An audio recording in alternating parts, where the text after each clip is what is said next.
So for some reason, I took my tree down a little bit earlier this year than I usually do. I will leave some ornaments up for a while, typically through, February or until February, and then sometimes a little longer. It just depends. Obviously, my crutch, my nativity, will stay up through Three Kings night.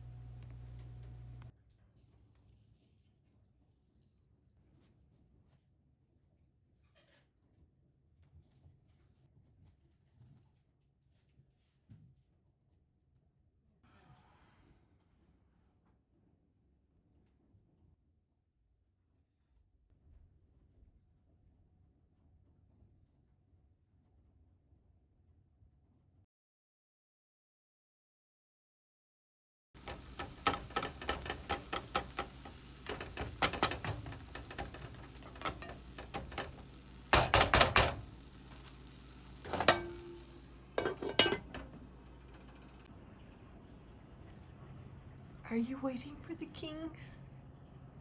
Are you awaiting the king's arrival?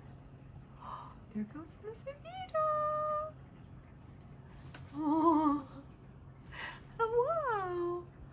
Hello. He's so cute. Oh, so this is January, heading toward the middle. Tonight's All Kings night, the night of the Magi, and it's kind of when we wrap up our holiday season to a degree. I don't know, I might leave that tree out till February, because I have a hard time saying goodbye to the winter halls. They go so fast. They go fast, and also our winter persists.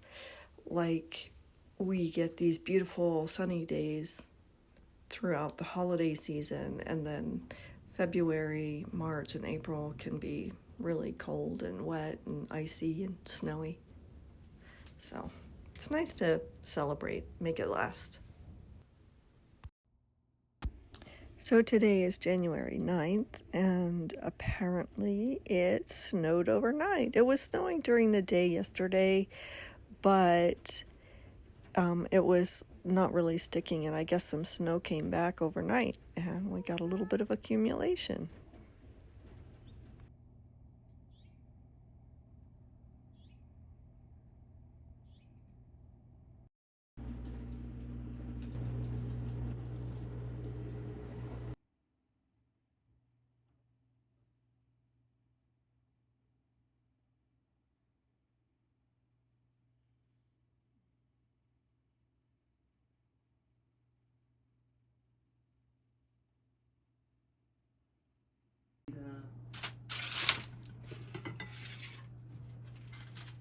Voila. You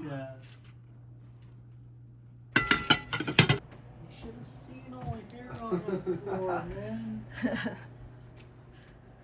Oh no, you want to take a picture? I don't look picture ready. I don't even have my hair combed. That's okay, neither do I. Hey gang. Let's see the damage we did to the cake. Oh, it's a video. Yeah, do that. Ooh. Cake, yeah! We put a dent in it. Good. It was just the most. So this was a gathering that I had with my neighbor Jim down the street, and another neighbor and my family. Jim's birthday is on the 9th and mine is the 11th, and so we gathered for a mutual in between on the 10th. And it was just a nice little exercise in community and celebration. That's so cool, the way he's like standing by the Nutcracker King. Yeah, look at him. You're always going, wow. I know, don't scare me.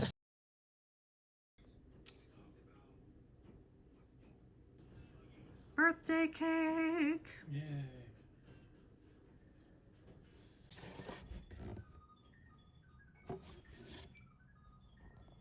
Birthday present! gonna have some new footage angles.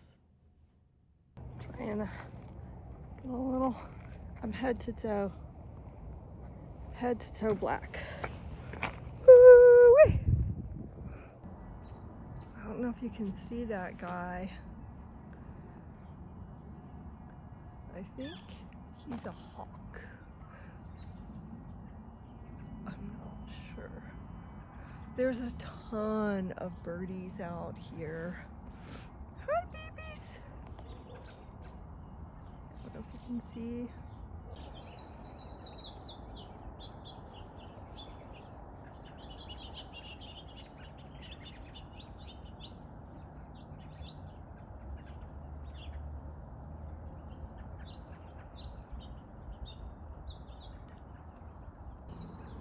They're bathing in a little puddle. So the ice is melting over there. And there's a bunch of birdies bathing. Look how happy they are. Oh my goodness, there's so many of them.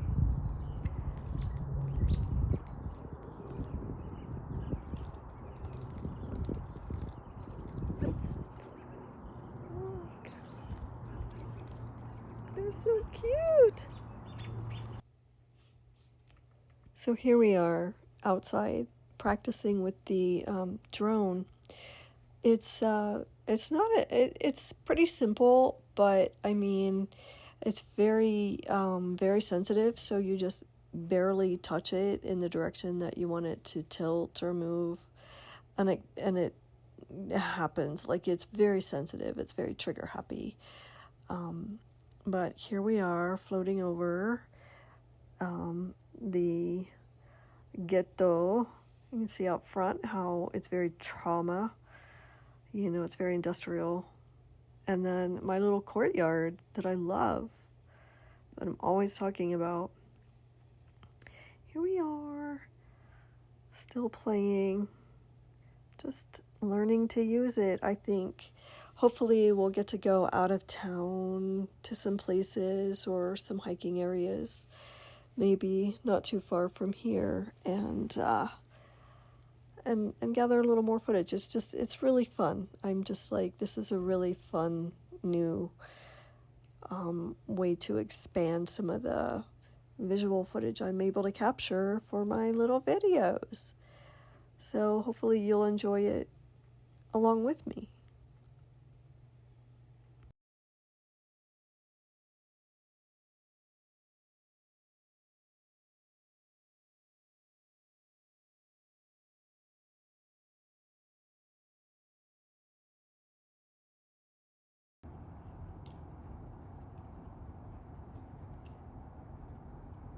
Come on.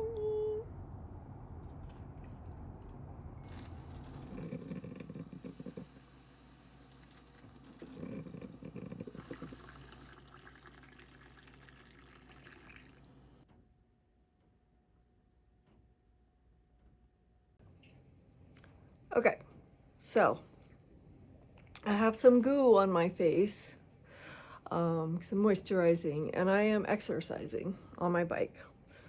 But I just wanted to say a couple of things.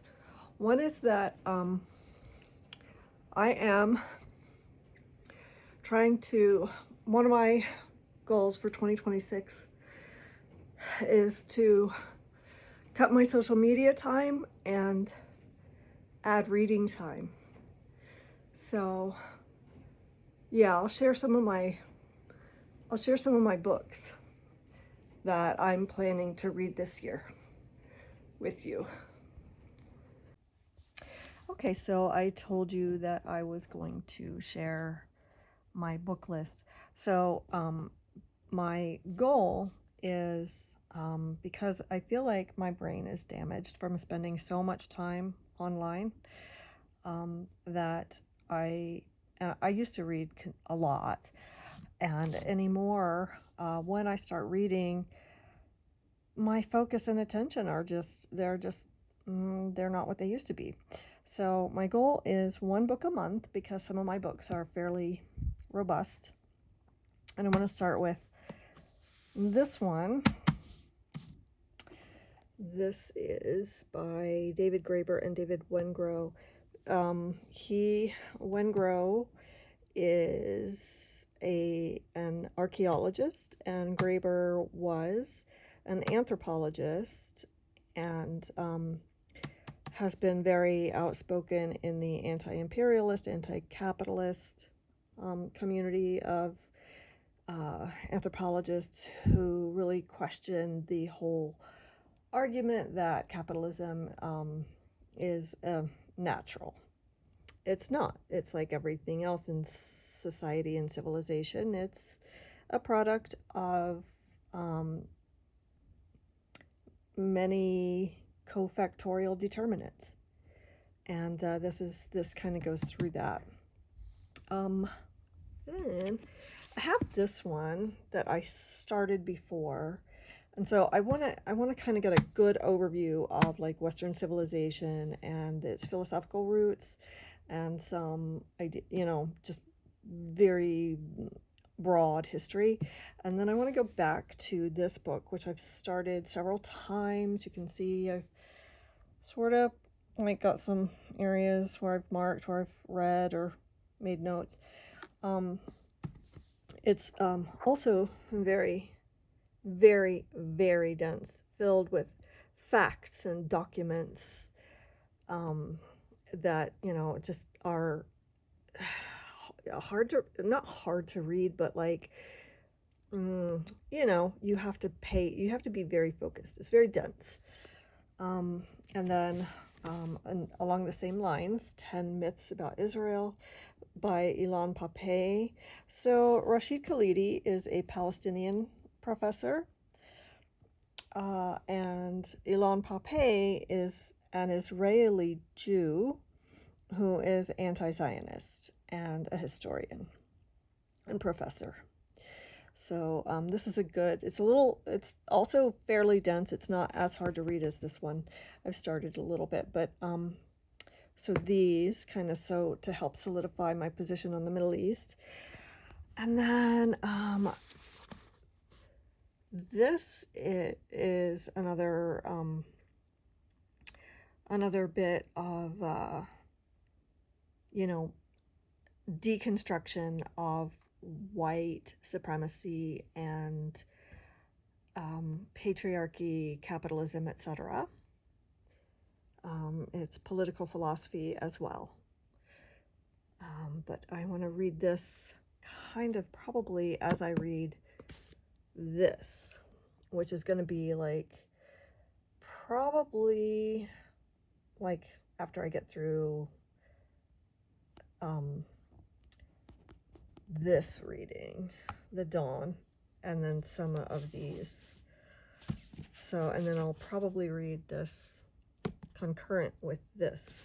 This is Manisha Sinha, and I have not started this book. I've had it for a while. Again, extremely dense. And this is a history of abolition, so of the colonial South and the struggle for freedom from slavery. And it's a very dense book. So I think looking at a book a month is reasonable, given that I'm not choosing just, to read something just easy to read. Although I will say this, there's a lot of evidence that reading novels really, really helps rebuild neurons. So I do have a couple of little short novels that I've been looking at, and I will probably finish them by Asian authors, just to sort of rebuild my neurons, my neural connections, to a healthy ability to read and process and slow my mind down. This one, which I started, is neuroscience. So this is I don't know how you say his name, Ian, I guess, McGilchrist. And there's a lot of stuff out on YouTube, interviews with him, The Divided Brain and the Making of the Western World. So this has to do, he's talking about hemispheric dominance, and how the feedback loops with civilization, culture, and our systems of dominance have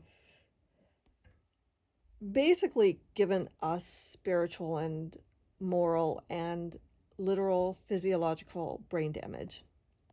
So this is a big ask. Gender and sexuality. This is a lot denser than you would think it would be. It's got some fun stuff in there. One of my first classes back at college was a gender and sexuality class, and it was fun. And I probably read some stuff similar to this, but I've had this for a long time and just want to go ahead and take it on. And of course, I am actually reading this, and I may just do some concurrent reading. I may read this concurrently with everything else, just because this is like my field. This is actually in the field that I studied, which was health psychology. So there we go. And this I've actually already read and finished, and you can tell I've got tabs in places. I recommend this for anybody, especially men. Men, Masculinity, and Love. Bell Hooks, a very famous literary analyst and cultural analyst and feminist. So this is my starter pack, guys, to try to rebuild my brain in the new year. So here we have like our neuroscience and brain stuff, American history, world history, and the history of the Middle East, and political philosophy. Yeah, there you go. I think I can get through these this year. And it may seem absurd that this seems like a challenge, but I literally spend hours and hours and hours and hours just watching YouTube, and I have since about 2018 or 2019, and especially more recently, after long COVID, kind of kept me like my last job was, I think, in 2022, that I cabbed for any length of time, and that's where I got long COVID. So I just started spending hours and hours like sleeping and then just scrolling, and I don't sleep as much anymore. I've started using a lot of sunlight exposure in the morning, getting back to moving again, hot baths, cold baths, just to get better. And I feel like tons better. But long COVID is a real thing. It affected so many people, and it continues to affect so many people. And it definitely sort of, I don't know, I just started not doing much. Anyway, so I'm just trying to rebuild my brain. So I have shared a bit of my first couple of weeks of January with you, some goals, aspirations, and how I am trying to operationalize my brain's recovery. And I would be very interested to hear from you how your January is going and how your goals and aspirations are coming to fruition for you.